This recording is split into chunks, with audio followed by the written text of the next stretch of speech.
linked up to the page, you can see a little window, and there's a video of us doing kirtan and lecturing and like that. Well, similarly, for one in Krishna consciousness, there's a little window that opens up into the spiritual world, and one can actually go there and perform service activities directly to Krishna in the spiritual world. That's the real meaning of Krishna consciousness. So it's not a formal, external, temporary, on and off thing like ordinary religion. It's not just a ritual, it's not just a song, it's not just something that we do once in a while when we go to the temple or we see our buddies or whatever. Like, it's something that we do all the time. It's really our eternal nature. So when we discover our eternal nature, then we realize, oh, I have a relationship with Krishna. Krishna is my friend. Krishna is my beloved. Krishna is my master. I have all these different aspects of relationship with Krishna. And when we realize this, that means the end of all material suffering. Does that mean, oh, we get a check for $1 million in the mail and we never have to do anything to work or anything? No. But what it means is that we realize the material sufferings are part of the material body and mind. But the material body and mind is not myself. It's like a suit of clothes I wear. Or it's like a vehicle. You know, if we're driving on our vehicle, like we went up on this really, really wild mountain road yesterday, and we banged the car on a rock. I mean, the rock just jumped out and hit the car. It was really something. Anyway, that's how it seemed. But is it any good to get all upset because the car got banged up? And then we stopped for a minute to go down and look at a waterfall. And we left the car unlocked. And we came back 5 minutes later and somebody had stolen Florian's backpack.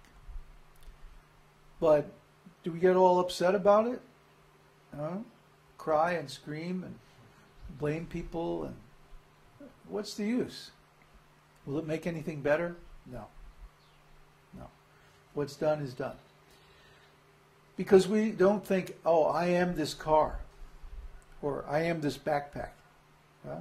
We think, well, this is Krishna's car, this is Krishna's stuff, so if he has some other use for it, then who are we to say anything about it?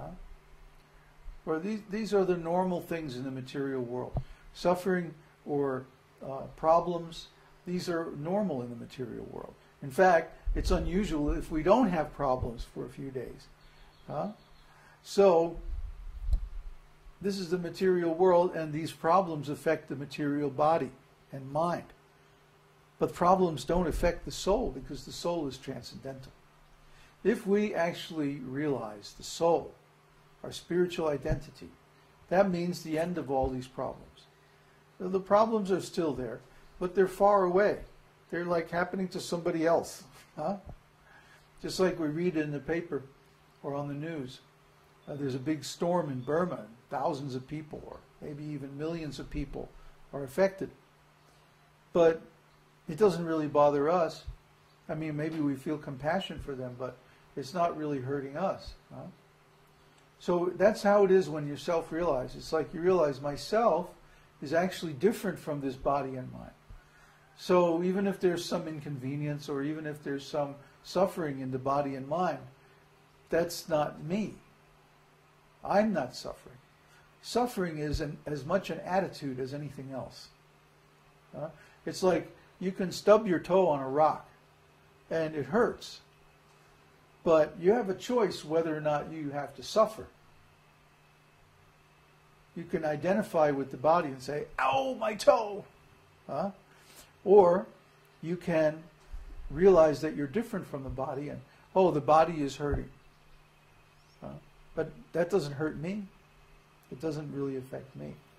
And the more we cultivate, the more we develop this detachment and this spiritual consciousness, the more we are free from the miseries of the material existence. This is the real cure. This is the real solution to all the problems of life. This is Krishna consciousness.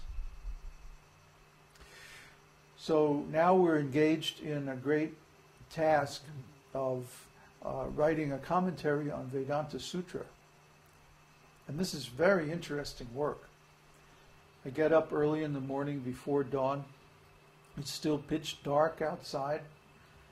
And I sit down at my desk and I start going through this wonderful book, Vedanta Sutra. And then I do research in the scriptures to find just the right references to support the meaning.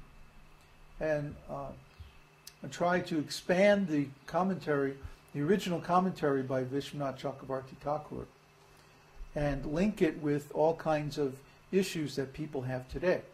And also give a little bit extra background, because most people don't have the kind of Vedic studies that were common in the days when this commentary was written.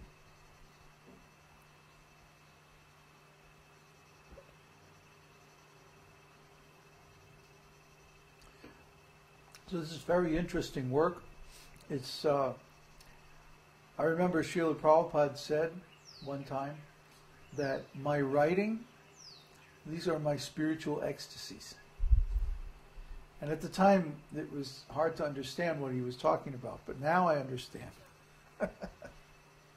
Because Krishna is revealing himself through the scriptures. And when we take up this work of making the scriptures available to the devotees, then Krishna also reveals himself more deeply and more confidentially through the scriptures. And we come to understand his great plan and his great love and compassion for all the living entities.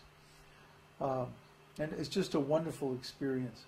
It's like if I could make that hour or so before dawn, if I could stretch that out, and make it last longer, oh, that would be so wonderful. Because it's such a great pleasure, such a great honor also to be selected for this task. Let me give you a little background on this. Srila Prabhupada wanted his devotees, his disciples, to study Vedanta Sutra. And he had in mind to give an examination.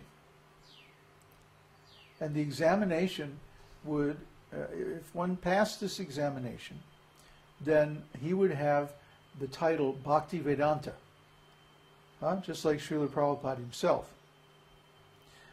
And Bhakti Vedanta is made up of two words, Bhakti, which of course means spiritual love and devotional service to the Supreme Lord, and Vedanta.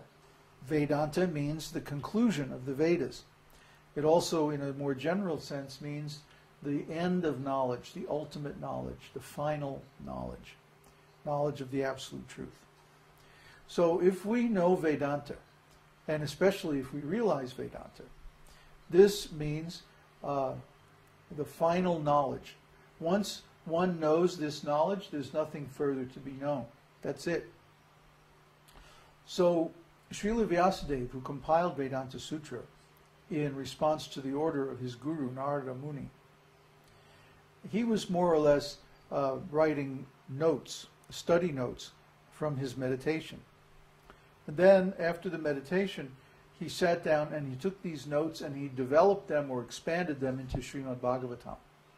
And Srimad Bhagavatam, of course, is the esoteric teaching.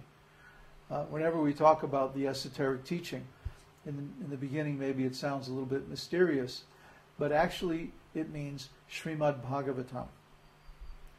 But one cannot understand Srimad Bhagavatam without reading Bhagavad Gita and understanding Bhagavad Gita, especially the conclusion of Bhagavad Gita, Sarva Dharman Parityaja Mamekam Sharanam Vraja. Give up all kinds of religion and just surrender to Krishna. So once you understand the meaning of that, then you can go into the Srimad Bhagavatam and Vedanta Sutra, which is kind of the Reader's Digest version of Srimad Bhagavatam. And you can understand the real meaning. The real meaning is there in the Vedas, even in the original 4 Vedas and the Upanishads and all the other books of the Vedas. But it's hidden.